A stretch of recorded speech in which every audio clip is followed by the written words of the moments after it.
जहां तक नगरोटा या फिर बडगाम की पहले हम बात करते हैं, बडगाम में पीडीपी एक अच्छी कारकर्दगी का मुजाहरा कर रही है, हालांकि काउंटिंग जो है वो जारी है। तो क्या समझते हैं आप?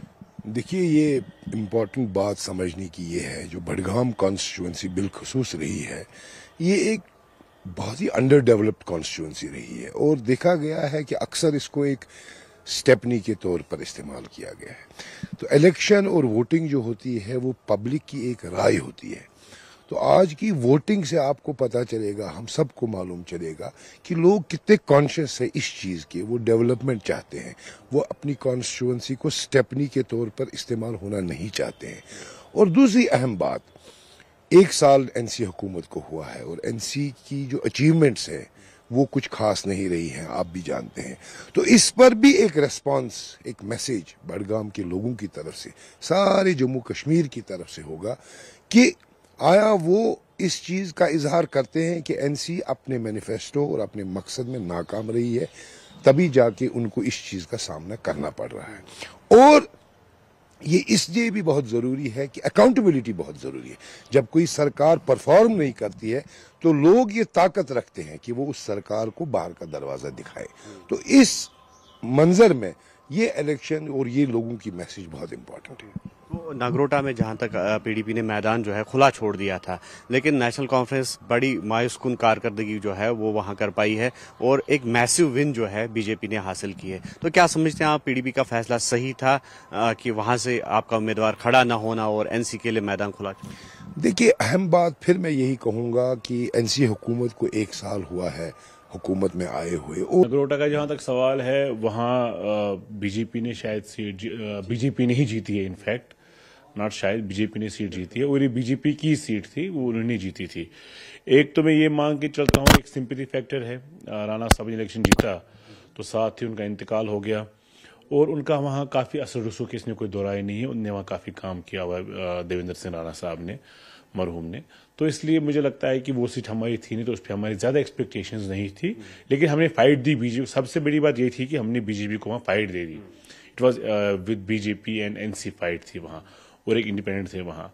तो जहाँ तक बडगाम का सवाल है, वहाँ भी काउंटिंग चल रही है। आई गेस 10 राउंड हो गए हैं, तो ये 11वां राउंड शायद स्टार्ट हो रहा है। तो अभी कांग्रेस के चीफ विप और एमएलए निजामुद्दीन भट्ट साहब हमारे साथ मौजूद है। निजाम साहब, क्या समझते हैं आप नेशनल कॉन्फ्रेंस की कारकर्दगी को लेकर? अब ये समझा जा रहा है कि लोगों ने एक रेफरेंडम जो है उस राय का इजहार किया है, और जहां तक कांग्रेस का ताल्लुक है, क्या आपको लगता है कि सही डिसीजन था आपका कि आपने नगरोटा सीट को जो है छोड़ दिया था और नेशनल कॉन्फ्रेंस से वहां उम्मीदवार?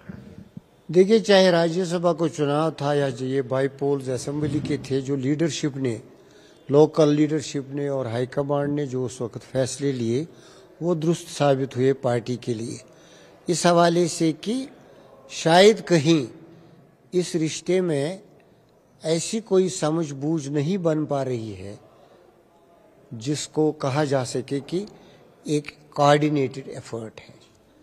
ये यूनिलेटरल डिसीजंस उधर भी रहे इधर भी रहे, और हमें खुशी है कि हमने जितने भी फैसले लिए, चाहे राज्यसभा में वोट डाला तो एक उसूली बुनियाद पर डाला, एक मॉरल बेस थी उसकी, चाहे बाईपोल से दूर रहे तो एक पॉलिटिकली वाइज एक डिसीजन था। तो उस लिहाज से मैं कहूँगा कि आवर लीडरशिप इज विनिंग। वादिये कश्मीर की बडगाम असेंबली कॉन्स्टिट्यूंसी में जो बाई इलेक्शंस हुए, उसमें जो नेशनल कॉन्फ्रेंस की खस्ता हालत हुई है, इसके लिए नेशनल कॉन्फ्रेंस के वो लोग जिम्मेवार हैं जो उमर अब्दुल्ला साहब की सरकार में कैबिनेट मिनिस्टर हैं और जिन्होंने इलेक्शंस में ये सवाल खड़ा किया था आगा सईद रहुल्ला साहब के बारे में, जो मेंबर पार्लियामेंट हैं।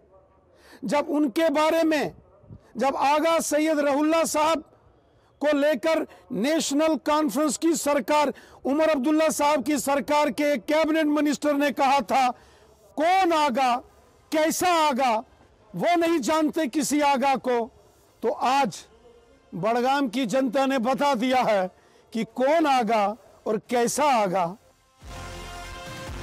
और बड़ी खबर बडगाम से, यहाँ बडगाम में 12वें राउंड की काउंटिंग पूरी हो चुकी है।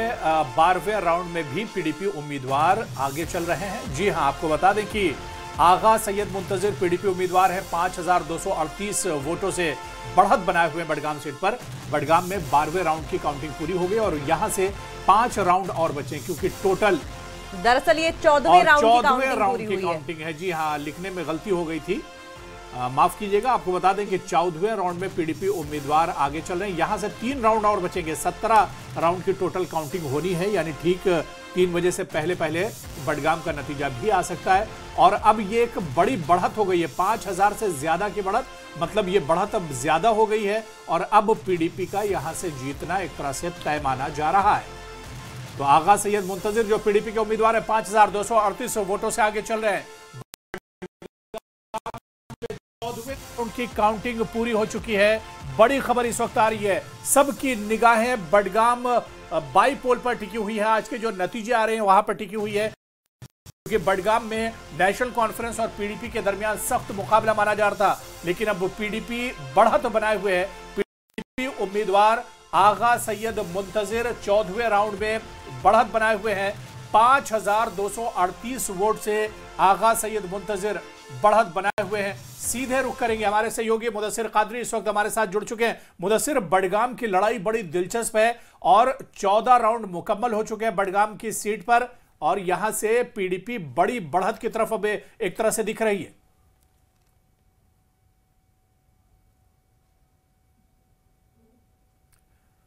मुदस्सिर, मेरी आवाज आ रही है अब तक? मुदस्सिर का दोबारा रुख करेंगे, लेकिन जिस तरीके से 14वें राउंड के बाद ये आंकड़ा निकलकर सामने आया है, 5238 पीडीपी आगे चल रही है। ये वोट डिफरेंस जो हम आपको दिखा रहे थे मतगणना में, इससे एक बात तो साफ क्लियर हो जाती है कि 14 राउंड के बाद 3 राउंड और बचेंगे, और यही बढ़त अगर मेंटेन करती है पीडीपी तो जाहिर है कि ये सीट जो है वो सीधे तौर पर पीडीपी के खाते में जा रही है। नेशनल कॉन्फ्रेंस इस जगह इस सीट से हार जाएगी। ये बड़ा झटका, बडगाम बहुत बड़ा झटका होगा नेशनल कॉन्फ्रेंस पार्टी के लिए। वजह यह है कि 2024 में मुख्यमंत्री उमर अब्दुल्ला सीट से चुनाव लड़े थे, वो यहां से उन्होंने ये सीट छोड़ दी। उसके गांधरबल के लिए यहां की जनता ने संभवतः इस चीज को नामंजूर किया और काफी दिनों तक मुख्यमंत्री उमर अब्दुल्ला यहां पहुंचे भी नहीं। उसके लिए उनका माफीनामा भी सामने आया। तो जाहिर तौर पर माना यह जा रहा था कि अगर कोई माइलेज ले जाएगा इस सीट पर तो पीडीपी इस सीट पर माइलेज ले जाएगी। और उसके बहुत सारे फैक्टर्स भी थे, मुख्यमंत्री उमर अब्दुल्ला का वहां पर अवेलेबल ना होना, बिजली का मुद्दा, तमाम तरह के ऐसे मुद्दे थे जो उठाए गए थे, साथ साथ मैनिफेस्टो में किए गए वादे थे। ये कई फैक्टर्स रहे होंगे जाहिर है, लेकिन अगर पीडीपी को सीधा इसका फायदा जा रहा है अबू, तो क्या आपको लगता है कि आगा रोहल्ला की नाराजगी एक बड़ा फैक्टर हो सकती है जो सेंध मारी पीडीपी करने में नेशनल कॉन्फ्रेंस के जो परंपरागत वोट बैंक है उसमें कामयाब हो पाई है? देखिए, कुछ फैक्टर, मुदस्सिर हमारे सहयोगी जुड़े, इन फैक्टर पे हम अंकिता आगे और बात करेंगे, बहुत दिलचस्प फैक्टर है। लेकिन मुदस्सिर कादरी बडगाम से हमारे सहयोगी जुड़ चुके हैं। मुदस्सिर, अब पीडीपी एक बड़ी बढ़त की तरफ एक तरह से दिख रही, 14 राउंड पूरे हो चुके हैं। क्या कुछ जानकारी आपको मिल रही है, कितने टोटल राउंड्स अभी और बचे हुए हैं? पीडीपी कैंडिडेट जीत की ओर बढ़ रहे हैं और जिससे यकीनी तौर पर अब पीडीपी कैडर में जो है खुशी का एक माहौल पैदा हो गया है। लेकिन साथ ही साथ हमें ये बात भी सोचनी पड़ेगी कि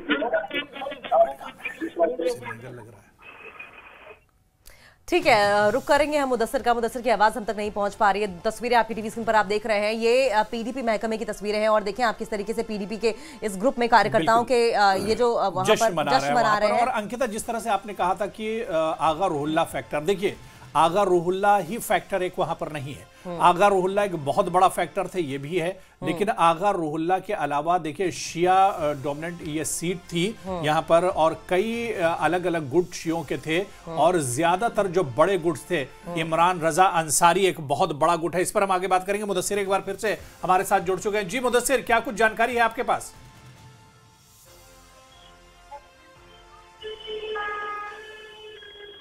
चलिए, शायद जश्न की आवाज की वजह से मुदस्सिर